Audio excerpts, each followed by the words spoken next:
repenser l'humour comme facteur d'accélération de la pensée en la libérant des carcans de l'austérité, en désacralisant la perfection lisse et consensuelle du projet. Pour faire de l'humour un réel outil de projet, il faut dépasser la plaisanterie, la blague, et chercher du sens dans la dérision. Les jeux de mots, les doubles sens sont porteurs de projets, car ils expriment avec verbe la polysémie, la complexité d'une pensée, et donnent un indice des strates de sens qui se superposent dans le projet. Un bon jeu de mots en titre de projet est une promesse de profondeur. D'un geste, il exprime une première impression intrigante, une découverte riche de sens, ainsi qu'un recul libérateur. C'est la promesse que le projet a à la fois l'excellence du premier de la classe et la nonchalance du cancre. Laisser du jeu, prendre la distance, c'est laisser à la pensée l'interstice nécessaire à sa mobilité. Sans cette mise à distance, l'engrenage menant de l'idée au projet se coince, et l'on reste immobile, contraint par les règles du jeu. Pour autant, la règle est nécessaire car on ne peut la détourner que si elle existe. La liberté n'existe pas sans contrainte, un métronome en BPM, blague par minute.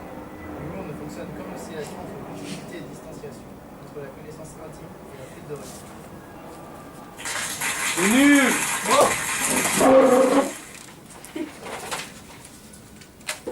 Ce soir, vont se succéder à mon chevet tous les participants à ce sujet de mémoire vive. Mon acolyte, Tristan et moi-même. Sommes follement amoureux. Mon acolyte, Tristan et moi-même, leur avons seulement demandé de préparer un petit texte présentatif. Ils ne sont au courant de rien d'autre.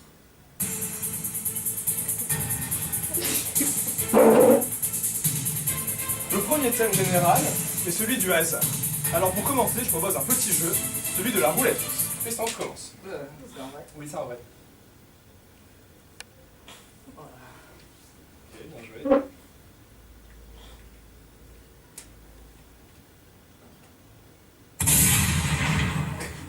Il est mort, comme Renan, qui nous a quittés la semaine dernière et n'a pas pu être là. Je vous propose d'honorer sa mémoire en lisant l'introduction de son mémoire. Attention, instant émotion. Si l'on en croit la sagesse populaire, ce que art ne peut, hasard achève. Ce dicton s'avère particulièrement vrai pour la conception architecturale. Ça va, les Tristan. Il est fort. Oui, c'est vrai. En effet, le processus créatif de l'architecte est parfois limité, parfois amélioré, mais toujours enrichi par les différentes rencontres et autres éléments aléatoires qui percutent l'architecte.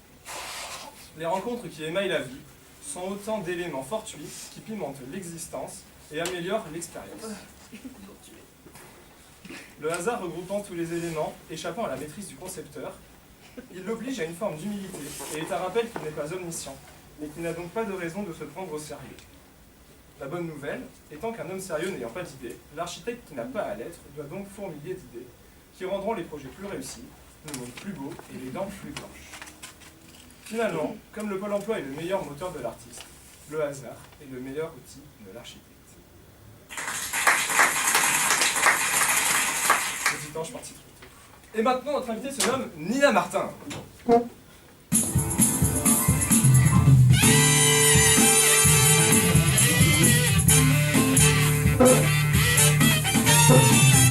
Alors Nina, dans les séances précédentes de travail, si je ne me trompe pas, tu présentais ta volonté de mettre en page ton mémoire un peu comme un livre pour enfants, c'est ça? Oui, exactement. Ok, alors c'est intéressant parce qu'on a montré ton mémoire à des enfants, des vrais enfants, pas des acteurs, et ils ont des retours à faire, je pense que c'est le moins qu'on puisse dire oui, oui, oui, oui. Voilà, donc c'est un enfant, c'est notre mémoire, des propos assez crus je trouve, mais bon. Voilà, et là elle s'en va carrément. Est-ce que vous pouvez nous expliquer ça?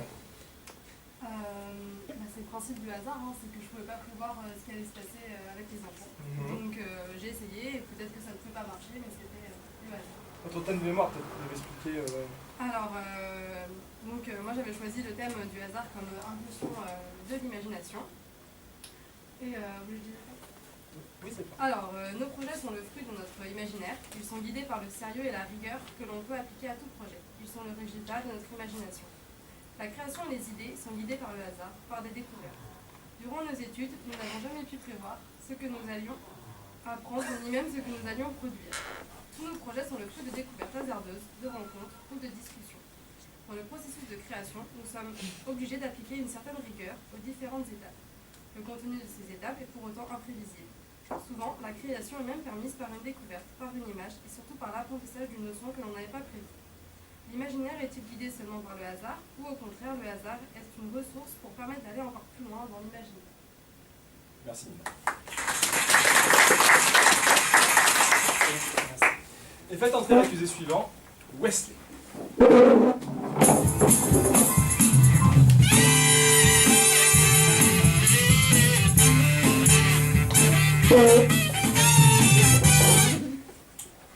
T'assois, Wesley. Dis-moi oui. Wesley, est-ce que tu pourrais nous présenter le thème de ton mémoire, s'il te plaît? Alors, le parcours d'une vie est une série de choix. Ces choix sont pris selon un contexte et une ambition particulière. Nous ne sommes pas tous égaux devant ces choix. Parfois, nous sommes prédestinés à agir d'une façon ou d'une autre. Malgré cette prédestination, nous choisissons d'agir autrement. Même si nos choix déterminent le chemin que nous prenons, sur ce chemin se trouvent des imprévus. Qu'ils soient bénéfiques ou non, ces imprévus altèrent le chemin initial. Parfois, nous essayons de prévoir ces imprévus en amont et décidons de les contourner. D'autres fois, nous nous laissons porter par ce qu'on appelle le hasard. Le hasard serait en fait le choix de ne pas prévoir ce qui va se passer. C'est nous seuls qui pouvons choisir de lancer le dé. Par contre, nous ne choisissons pas le numéro sur lequel il va tomber. C'est le hasard qui le détermine. Essayons donc tout de même de choisir de lancer le dé. Certains disent que l'on n'a pas toujours le choix dans la vie. C'est faux. On possède toujours la capacité de choisir. On peut choisir de ne pas lancer le dé et de ne pas laisser faire le hasard. Des fois, on oublie juste certains choix que nous pouvions faire. Bravo. Et puis, on invite désormais Hervé. Hervé. Lui aussi. C'est un peu fragile cette espèce. Eh bien, c'est pas grave, puisqu'on va invoquer Hervé avec, désolé Emma, une planche de Ouija. Est-ce que tu peux m'aider?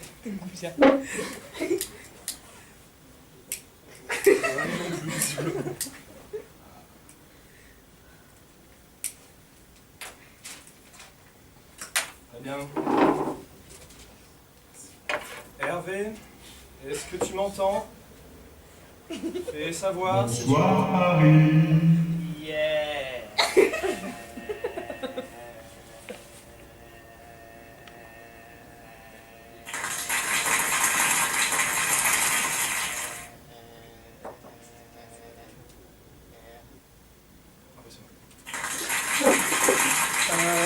bien Hervé. Est-ce que tu pourrais nous présenter depuis l'enfer ou le paradis, là où tu es, ton mémoire? Bugs. L'enfer. L'humour architecture se manifeste pour moi par le traitement d'un détail qui attire l'attention au premier coup d'œil et qui déclenchera immanquablement un sourire, une remarque que l'on se fera. Ce détail, ce décalage, sera le facteur déclencheur d'un souvenir d'un bâtiment, d'une rue, d'un environnement, dont on saura de la rare plus aisément. Winning Bugs. La multiplication de ces erreurs, de ce décalage, permettrait une expérience plus heureuse de nos environnements bâtis pour sortir de cette morosité qui nous assaille à chaque moment. Et maintenant, Stevie Mortel, Non, Hervé, stop, éteignez tout!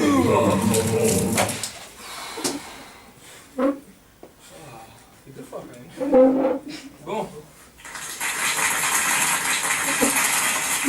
On va peut-être passer au thème suivant, qui est celui du sérieux et de l'autodérision.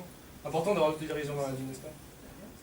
Alors Tristan, tu peux pas... En fait Tristan, tu peux pas critiquer. Si toi tu es là, tu fais rien, moi je suis debout, j'ai des invités. Merde Tristan, enfin je veux dire, tu fais pas de travail, tu dis yeah, tu bois de l'eau, ça sert à rien des gens comme toi Tristan, ok, tu comprends? Donc maintenant tu me laisses faire mon truc, ok, et on invite Jean-Marc. Tu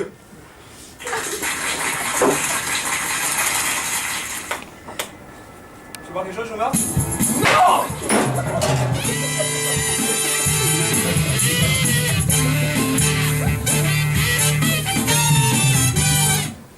Et présente-nous ton thème, s'il te plaît. Le thème, c'est l'entraînement des erreurs. Il n'est pas du tout étonnant que l'humour apparaisse dans le domaine de l'architecture, puisque l'humour peut se présenter souvent comme une solution contre des erreurs qui pourraient menacer notre projet. Ainsi, nous possédons la capacité de se reprendre pour sortir de l'impasse.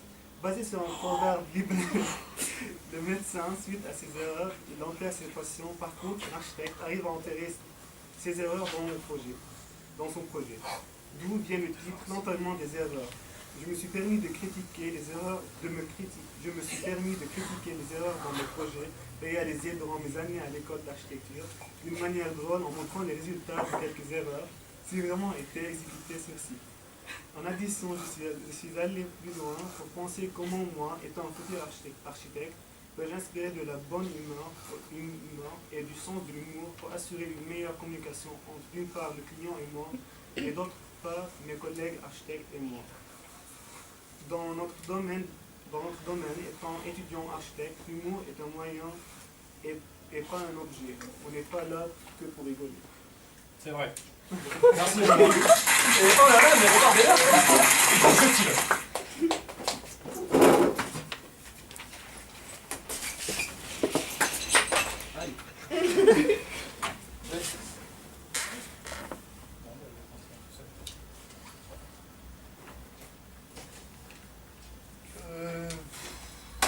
Théo.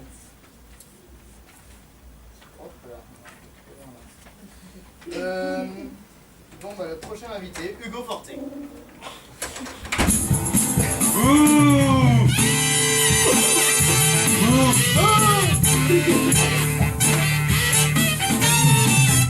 Plaisir d'être là. Ferme-la.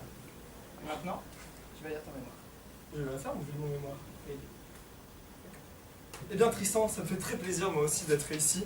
Et dans ce mémoire, justement, je parle beaucoup de l'idée de content, qui est un peu comme une sorte de soupe hétérogène de contenu, qu'il soit sérieux, humoristique, académique ou un peu underground.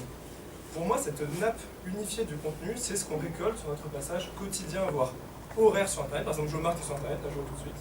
Voilà. Et c'est une coïncidence assez amusante, je dois dire, car je trouve que cette émission que vous nous proposez ce soir, Tristan, est une illustration parfaite de ce flux étrange. On y retrouve effectivement des bouts de savoir intéressants, et en même temps, ces petites pépites d'intelligence sont mises au même niveau que des gags absurdes, franchement stupides. Hein, oui. Et en même temps, n'allez pas croire que cette production est originale, non, pas du tout, au contraire, puisque tout est copié sur le Eric André Show, une émission du même acabit qui passait jusqu'en 2016 sur la chaîne américaine Adult Swim, qui proposait effectivement le même cadre absurde de grotesque pour des interviews. Et c'est ça qui est intéressant, je trouve, dans le content. C'est une chaîne continue entre la multiplicité des individus qui sont autant consommateurs que producteurs. C'est du pur recyclage éternel en fait. Hein. On mange, on vomit, on remange, on revomit, et on peut espérer qu'à chaque ingurgitation il y a une part qui reste, mais franchement, rien n'est moins sûr.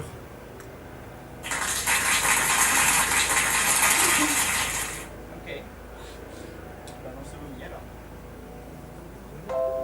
Si, c'est le thème de ton mémoire. On mange, on vomit, on... Non, ça, il a demandé de changer parce qu'en fou. Oui, mais c'est bizarre parce que c'est quand même ce que tu viens de présenter. Donc tu vas manger ce vomi là.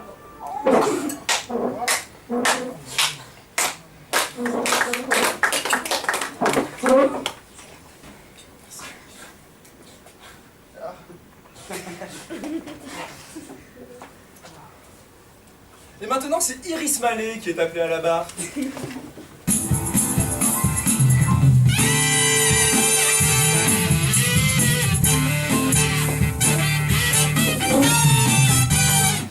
Waouh. Bon, Iris, moi on m'a dit que tu étais venue ici avec un message un petit peu engagé. C'est bien ça? Engagé. Engagé contre le bullshit, c'est ça? Oui. Oui, et alors nous aussi on déteste la drogue, donc on trouve ça super beau ce message, et on a aussi un truc à dire à la jeunesse d'aujourd'hui qui perd trop souvent son chemin, mais qu'on les aura nos nuits fauves. Alors c'est parti.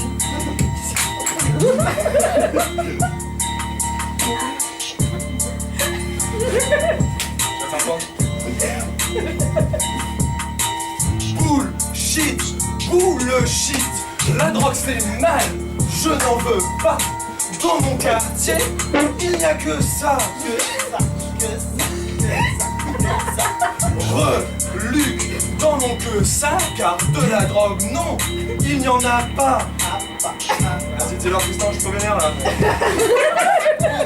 Shit, pour le shit, pense à ta mère, pour qu'elle soit fière. Sois fier. Bullshit, pour le shit, stop la résine, pas à l'usine. Wow, Oh, tu fais l'apologie grand capitaine là ou quoi? Allez, Iris faire son couplet. Vu parfois les mots dépasser la conception architecturale. Ils ont le pouvoir de modeler, orienter, changer la perception de l'architecture. Un peu comme la drogue. Ah, tu dénonces, hein? C'est du mec-feu. Finalement, les mots ne scrutent pas eux aussi des objets. La poésie, la création, peut-être que ce n'est qu'un jeu sur les objets, sur les objets que sont à leur manière les mots et les choses. Jouer avec le langage, c'est pas qu'un simple divertissement, on n'est pas là pour rigoler, on n'est pas là pour enfiler des perles. L'humour et l'ironie dans le projet, ils visent pas seulement quelque amusement superficiel, mais ils impliquent une vraie interrogation, plus générale sur le pouvoir des mots dans la perception d'une forme. Jouer avec le langage, ouais, c'est bien de garder sa ligne surtout. C'est un moyen de contester le pouvoir trop généreusement accordé aux mots. L'hypothèse que je formule dans les pages de ce mémoire, c'est la suivante, c'est que la force d'un projet, elle doit jamais dépendre uniquement du discours qui lui est associé. Et il faut toujours que son épine dorsale ne soit pas la compréhension par les mots, sinon c'est que sa conception, elle est trop faible. Et donc c'est que, confronté à des discours variés, que j'arrive à estimer la qualité des productions architecturales. Voici donc des productions de mémoire, dans les mots d'amateurs, de néophytes et d'autres naïfs qui ne se laissent pas troubler par le jargon des sachants.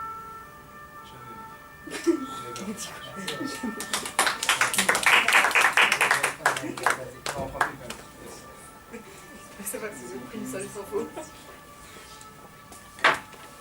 Oh non.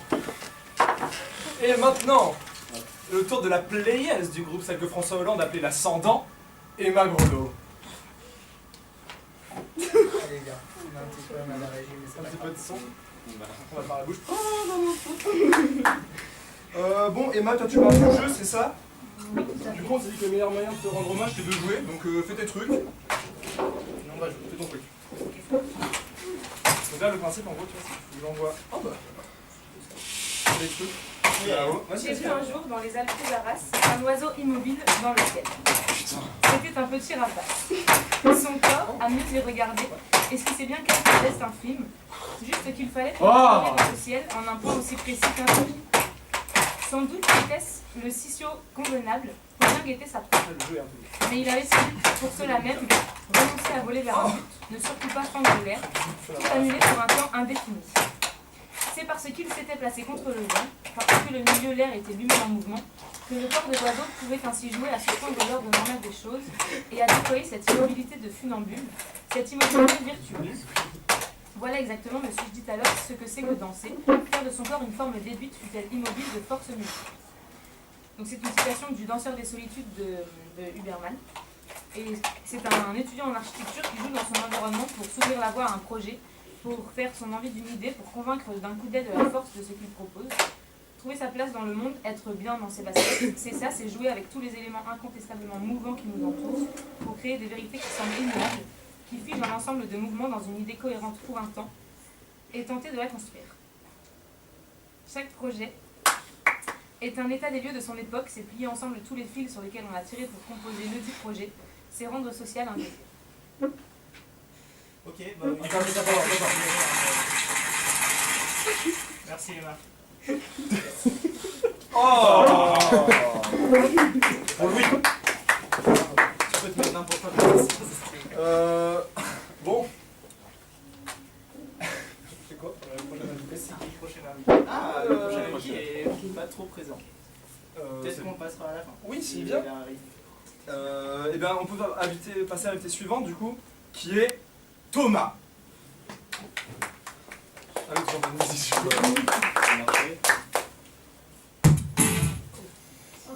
Donc Thomas qui est quand même le seul FPC qui a pris de son temps pour venir aujourd'hui, alors que c'était pas obligatoire pour eux. Thomas. Ok, bah lis-nous ton texte, Thomas.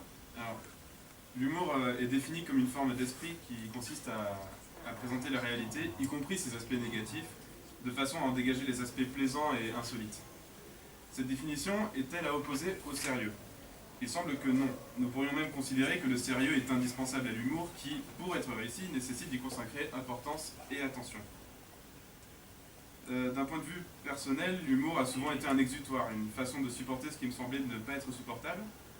L'humour a été émancipateur à plusieurs titres, de l'autorité et des préjugés sociaux. Il m'a permis de sortir des sentiers battus, ne conduisant qu'à l'exploration, de même qu'à l'introspection, mais à constamment faire avec sérieux ce qui ne l'était pas. Cette dynamique est-elle transposable au projet architectural? L'humour est-il un moteur de projet, qu'il soit systématique ou simple hypothèse? Contribue-t-il à s'émanciper des carcans de la référence, contribuant à faire émerger de nouveaux concepts? Merci. Thomas. Thomas. Oui, mais de rien. C'est vraiment Thomas. Toi, Thomas? Oui. Ouais, c'est pas du tout le même Sûr de polo, ça. c'est pas possible que ce soit toi en fait. Parce que j'ai trouvé hier Ok. le jogging et Ah, Ouais, ok. c'est le jogging. Oui. De trouver les polos. je me suis libéré, mais j'ai pas. Faut que je. Ouais. Ouais, Je ouais, file pas. ouais, Ouais, merci. Merci, Thomas. merci. Ouais, cool, Thomas. En tout cas, au revoir. Merci Thomas. Allez, salut Thomas.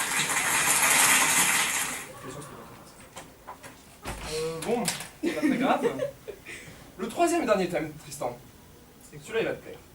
Parce que c'est le thème de la contrainte.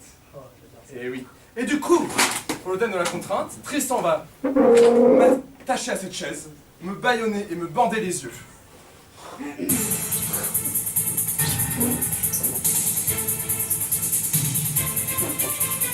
Ça, tu l'as pas.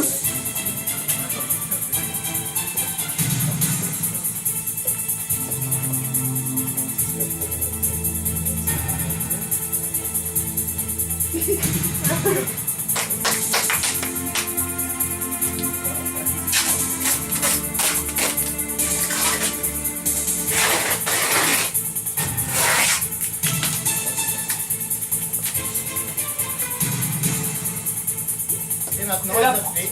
La première invitée de ce thème sera Marie.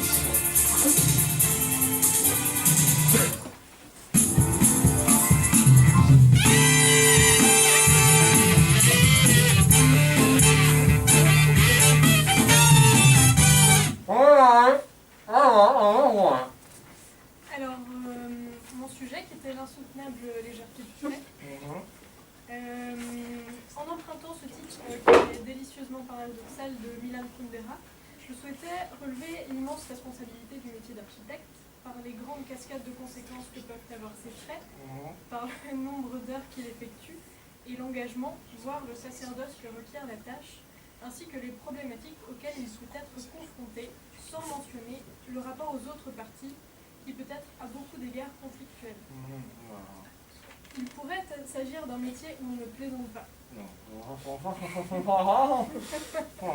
Et pourtant, la légèreté semble être intrinsèque à la création. Sans légèreté, sans jeu, impossible de créer et de fédérer. Il s'agit donc de manier les deux, ou plutôt de trouver les leviers pour faire naître la légèreté qui puisse porter le projet, en n'oubliant pas que le processus est à vivre autant que le résultat final.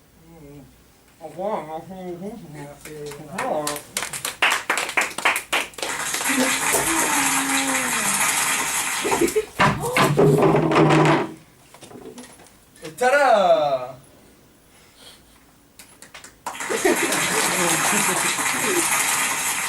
Et là, j'ai réussi à me libérer de mes contraintes. Ce qui est exactement, je vais pleurer, moi. Ce qui est exactement le thème de Louis à la régie. Allez Louis, présente-nous ton projet.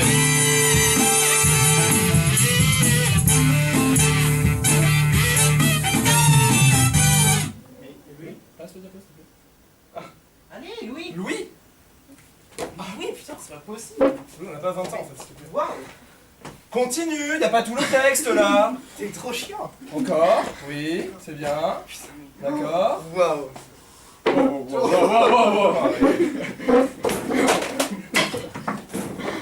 Bon Louis, ça va. Ça va. Apparemment non. Ça va. Ton code. Tu connais ton texte, non? Ah oui, je connais, ouais. Sœur, désormais, je t'ai parlé de toutes les villes que je connais. Il en reste une dont tu ne parles jamais. Chaque fois que je fais la description d'une ville, je dis quelque chose de Venise. C'est ici des villes invisibles de Italo Calvino. Donc si Kubilai Khan demande à Marco Polo de lui raconter sa ville natale, Venise, auparavant l'explorateur lui avait dit l'imaginaire et il fut surpris par cette requête.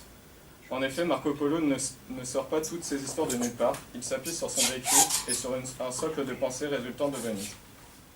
Les nombreux attributs de la ville constituent des fils à tirer, remodelés, inversés pour concevoir ses inventions. Le jeu de projet marche à partir de règles définies. Tout comme Marco Polo, on trouve l'origine de sa pensée dans un contexte, un vécu, une référence, ce qui rend plausible notre scénario. On va finir par les effacer pour ne laisser apparaître que la légèreté du récit. On dit que décrire Venise est impossible car au moment où on commence à mettre des mots dessus, la Belgique disparaît. Bah, merci Louis, tu peux lancer l'applaudissement pour toi-même. Ouais, c'est parti. Et bon bah c'est embêtant qu'il soit là maintenant. Mais on va quand même faire venir un nouvel invité. Alors Louis, je propose un jeu, je vais te faire deviner qui va passer maintenant à travers une charade belge. Alors attention, hein, c'est une charade belge. Donc bon, mon premier est un petit rongeur. Ouais, un poisson. Hein. Alors plus petit. Un oiseau. Ok, on va voir. Mon second est la partie molle du pain. Ouais, une chaise quoi. Ouais, non, c'est une charade belge. Ah oui, la croûte. Belge. L'ami. Belge. Bon. Et mon troisième est une unité de mesure chez nos voisins britanniques. Le C'est livre. une charade belge, hein. Ouais, le livre. Oui, le livre, pas mal. Alors, c'est pas exactement ça, hein, je vais te dire dans l'ordre. Un petit mammifère. Ouais, un petit mammifère. Un petit mammifère, c'est belge. Un rat. Oui, très bien, très bien. Un rat, effectivement. La partie molle du pain, je crois que tu l'as vu tout à l'heure. Miss, Ok. ça, je pense que je l'avais. Ouais, super. Et enfin, une unité de mesure de nos voisins britanniques. Attends, ouais, au football américain. Ah, le yard. Ramillard.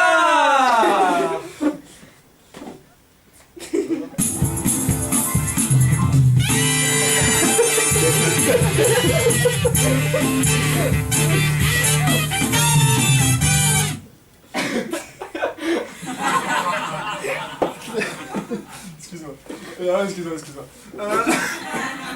Bon, vas-y, hein. Alors, matière habitée pensée. 3 notions fondatrices du métier d'architecte sont cependant des notions subjectives et interprétables. C'est pourquoi nous avons tenté d'expliquer en quoi l'humour et la critique réunis permettant de prendre du recul sur ces derniers. Le pamphlet, comme forme littéraire, se retrouve aussi dans l'architecture et permet un questionnement nouveau à travers de remises en question et une définition des concepts bâtir et habiter par exemple.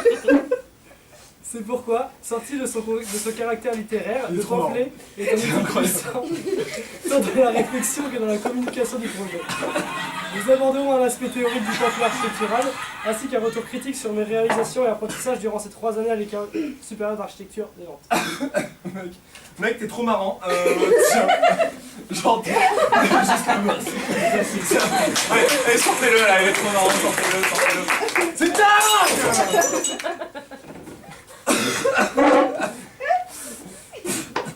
Bon, maintenant, Lila.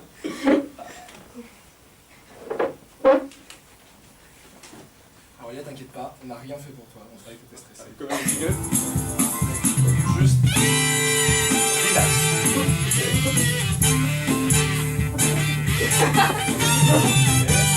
Alors tu lis ton texte et tout se passera très bien, je te promets. Chère mémoire, tu vas t'efforcer dans ces 80 prochaines pages à revenir sur 3 dernières années. Avec beaucoup de recul et de dérision, tu vas d'abord nous présenter un répertoire de travaux soigneusement sélectionnés. Puis, tu nous diras pourquoi cela, mais aussi pourquoi tout ça.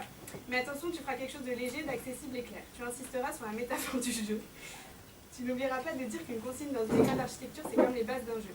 On commence à jouer et on se rend compte qu'il manque des règles, ou que le jeu n'est pas assez marrant. Alors on modifie les règles, on s'amuse avec, on trouve les failles et on improvise. Puis parfois le jeu est allé un peu trop loin, personne n'a vraiment compris notre stratégie, mais rien de grave, la prochaine fois on adaptera encore un peu plus les règles pour que les autres nous suivent et nous comprennent. Et comme tout jeu, il développe une intelligence stratégique, logique, maligne, inventive, drôle, unique. Tu offriras au lecteur dans les 30 premières pages les pions de ce grand jeu, puis tu l'aideras dans les 10 pages qui suivent en lui donnant les règles et tu finiras par lui dévoiler la stratégie et ce qu'il apprend. Merci Lila. Ça n'a rien passé de bizarre? Mademoiselle Roll-Tanguy, c'est bien ça? L'arrière-beauté de fille du général Henry Roll-Tanguy? C'est vrai. Zalguer dans les barbistons, hein? Reste ici. J'entends te dire qu'on cachait des juifs dans ce studio. Des juifs! Faut le dire si vous faites ça. Alors, où les vous avez vomi?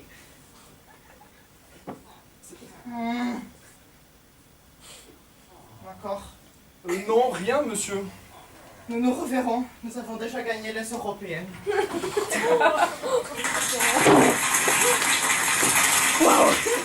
Très sympathique.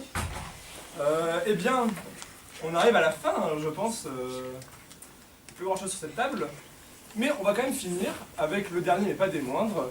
Mon acolyte de toujours, j'ai nommé Tristan Bouin. Ouais. Tristan Bouin. Tristan Bouin.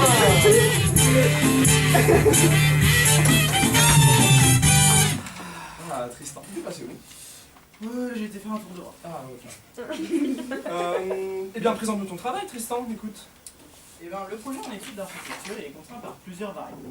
Auparavant sélectionné par les consignes du studio de projet, et ensuite par les étudiants eux-mêmes de façon arbitraire. Les choix des contraintes sur lesquelles le projet architectural il se basera, y relèvent des préférences personnelles des sujets à aborder. Donc, expression architecturale manifeste, projet écologique, projet viable économiquement, bâtiment intégré au contexte, projet structurellement réalisable, incluant les fonctionnements contemporains entre les différents acteurs du bâtiment, un projet politique, etc. Évidemment, incluant plusieurs de ces contraintes, elles sont hiérarchisées, leur imposant une valeur de série. Finalement, un projet d'étudiant aura subi un certain nombre de contraintes, choisies pour leur utilité ou leur cohérence, oubliant les autres, pourtant essentielles au fonctionnement d'un réel projet. Le projet d'étudiant, il devient alors une sorte de jeu, où toutes les malfaçons sont acceptées tant qu'elles ne suivent pas une des contraintes auparavant imposées. Serait-ce lié au temps imposé à la réalisation du projet architectural, au manque de connaissance du fonctionnement du bâtiment, ou autre chose encore? Tu reconnais? Oui. C'était maquette? S5, S6, S3. Un projet basé sur l'analyse de contexte et le rapport au voisin. Oui, c'est ça. Une pure recherche esthétique formelle. Et un projet qui va dire qu'il cherche une réalisation possible et écologique, c'est ça? Donc des critères choisis de manière arbitraire par un étudiant. Très bien, Tristan. Laquelle j'éclate? Quoi? Bah oui, la vie c'est des choix. Laquelle j'éclate? Aucune, t'éclates pas des Non, non, c'est pas possible. On commence par celle-là. Mais non, mais... Ensuite, il en reste Mais deux. maquette, non, Celle-là, tape-moi celle-là. plutôt, non, pas de maquette, tape-moi si tu veux, mais Je peux faire les deux, regarde. Non.